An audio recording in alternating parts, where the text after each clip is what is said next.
વલસાડની અતુલ કંપનીથી પારનેરા ડુંગર તરફ જતા રસ્તા પર દીપડો ફરતો સીસીટીવી કેમેરામાં નજરે પડ્યો।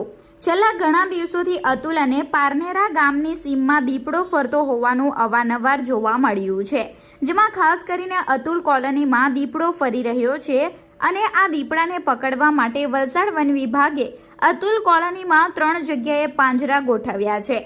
તેમ છતાં પણ દીપડો હજી સુધી પાંજરે પુરાયો નથી, જેને લઈ આ વિસ્તારમાં રહેતા લોકો અને કંપનીમાં કામ કરવા આવતા લોકોમાં ભયનો માહોલ ફેલાયો છે। ત્યારે બીજી તરફ ઘણા સમયથી આ વિસ્તારમાં ફરતા દીપડાએ કોઈને જાનહાનિ કે ઈજા પહોંચાડી હોય તેવું જાણવા મળ્યું નથી।